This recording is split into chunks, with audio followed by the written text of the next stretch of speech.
presente. Olá, colegas. Chamo-me Vanilla André e vou falar da norma 10, contrato de construção.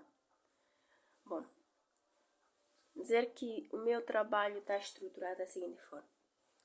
Temos o conceito, objetivo, tipos, características do contrato, rede do contrato, custos a incluir nos contratos, custos a reconhecer, gastos que não qualificam como custo do contrato, reconhecimentos, resultados e dúvidas frequentes em um caso prático.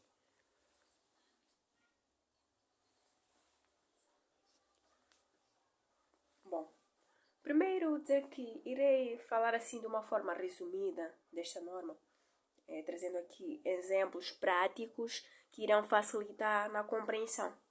Mas, primeiro definir esta norma, contrato, especialmente, negociado para a construção de um conjunto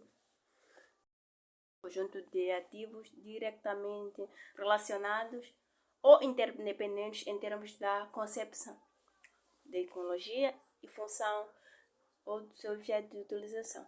Bom, esta norma tem como objetivo estabelecer o tratamento contabilístico do rédito e dos correspondentes custos relativos à construção, contratos de construção. Bom, dizer que, de forma resumida, irei trazer aqui exemplos, assim como a Vera dito. Nesta norma, usamos o que está prescrito, aquilo que é a norma 10, para poder tratar esse tipo de situações de contrato. Vou trazer aqui um exemplo. Por exemplo, quando se faz um contrato para a construção de um prédio, faz-se um estudo, uma avaliação. E diz-se, para fazer, por exemplo, o mesmo é necessário, por exemplo, 20 milhões de meticais ou 20 milhões de dólares. E geralmente quem paga esse valor é um empresário, é a pessoa interessada. Porque geralmente quem quer um prédio não é aquele quem constrói. Então, paga a empresa ou a empreiteira que vai construir. E quem usa esta norma é a empreiteira. Quem vai fazer, vai usar a norma 10, ela usa para contabilizar aquilo que são os pagamentos e o recebimento desse contrato. Então, aqui vai surge uma das questões que se coloca, né? É a seguinte, por exemplo, se nós mandamos construir um prédio de 10 andares, por exemplo, e digamos que são avaliados em 50 milhões. A pergunta que se coloca é: será que todo aquele valor que a empresa encaixa naquele momento é rendimento? É resultado? É rédito? Bom, provavelmente não. Por quê? Porque dentro daquele valor tem lá uma parte que é para pagar os custos pela construção, que tem uma parte que é receita, o rendimento daquele período. Então, no momento do pagamento, não reconhecemos como receita. Por quê? Porque devemos fazer um cálculo. Bom, desde aquilo que é a fundação do prédio, o piso, o primeiro andar, até terminamos aquilo que é a construção de todos os andares.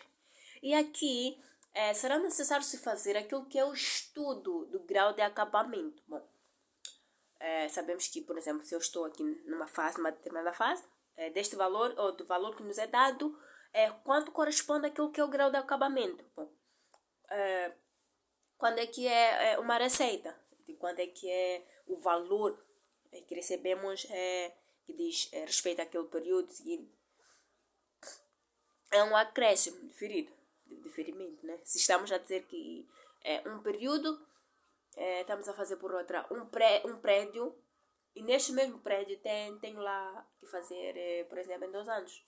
E o valor que me é passado, os cálculos devem cobrir uma parte. Devem cobrir assim, uma parte que eu farei este ano, e o outro deve cobrir aquela parte que farei, por exemplo, depois do próximo ano. Então, nesse valor que me será dado, vai ter que cobrir essa parte deste ano e do outro ano. E eu não posso reconhecer aquele valor, aquele todo valor, né, como sendo um rendimento deste ano. Né? Não posso fazer isso. Então, tenho que definir o seu reconhecimento. Devo definir. Eu vou reconhecendo os gastos em função do seu grau de acabamento. Bom, vamos encontrar aqueles são os tipos de contrato de construção. Temos por preço global, preço de série, temos por percentagem. Bom, por preço global, vamos dizer que é mesmo que aquele preço fixado. Eu digo, por exemplo, para eu fazer uma casa, né, com os 20 andares, ou um prédio, né, eu vou te cobrar, por exemplo, 10 milhões. Então, de dólares ou meticais. E eu durante dentro dos 10 milhões, devo tirar lá o meu rendimento. Então, é aquele preço fixo, o meu lucro. Eu faço um preço combinado, um preço fixo. Agora temos por percentagem, que é também conhecido como cost plus. É aquele que o contrato, por exemplo, dizem que compras o empreiteiro diz, compra o material, diz ao proprietário, o que quer o prédio. E eu digo, do valor do material, tu vais me dar 15% do valor do material, da compra do material. Bom, isso significa que o valor do prédio eu vou exigir só o material, até que eu termine de fazer o prédio. Então, eu só vou acrescentar aquilo que é a percentagem, em função do valor da compra do material. E dizer que esta norma, ou melhor, a vantagem desse tipo de contrato, o dono do prédio vai ter uma qualidade, porque ele é que vai escolher o próprio material, mas também pode ter desvantagens, né? Porque pode, da forma de compra do próprio material.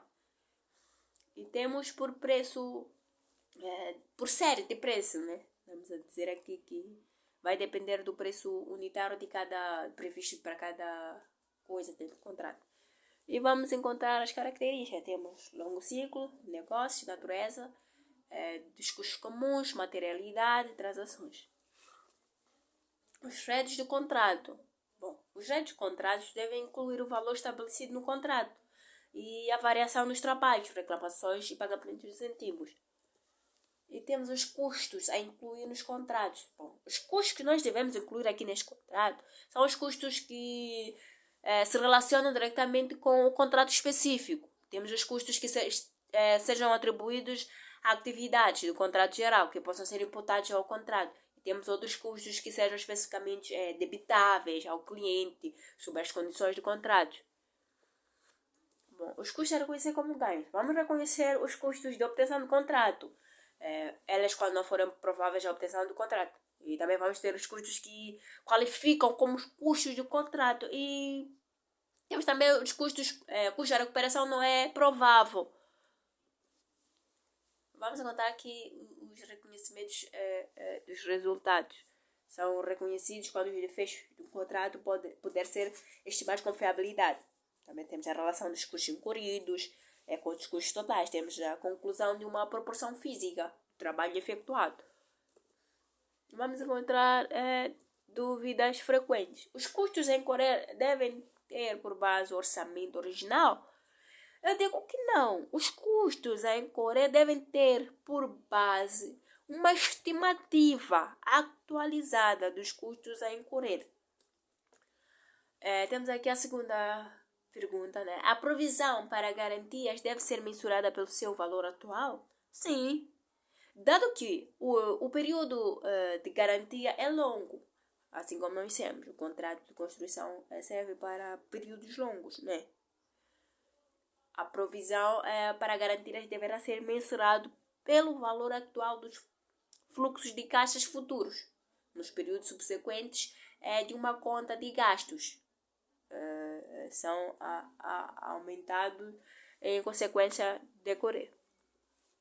Bom, temos aqui o caso prático. Uma empresa de construção obteve um contrato de construção de um troço da estrada, remuneração de 950 mil, o custo estimado é de 850. No ano de 2022, o custo incorrido ascende a 420 mil.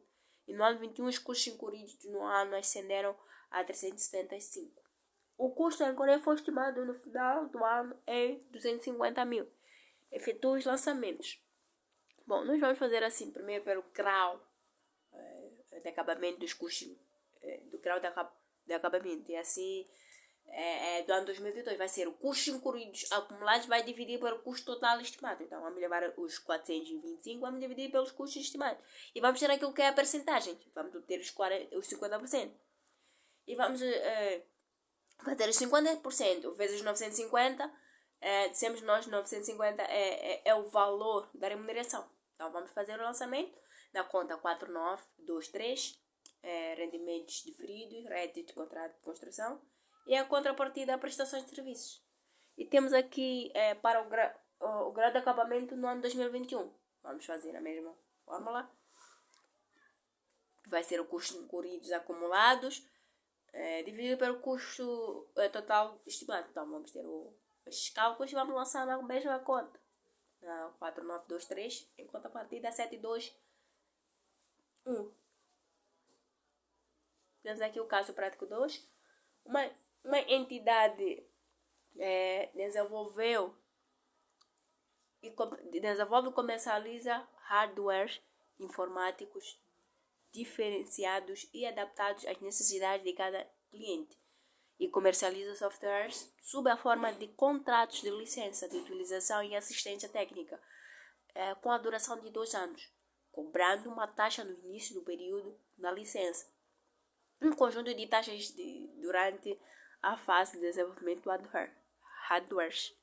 Bom, temos aqui uma resolução. Primeiro explicar que, assumindo que o desenvolvimento do hardware se enquadra na definição de um contrato de construção, o rédito de desenvolvimento do hardware terá de ser contabilizado com base na percentagem de acabamento. E de acordo com essa norma, as taxas de utilização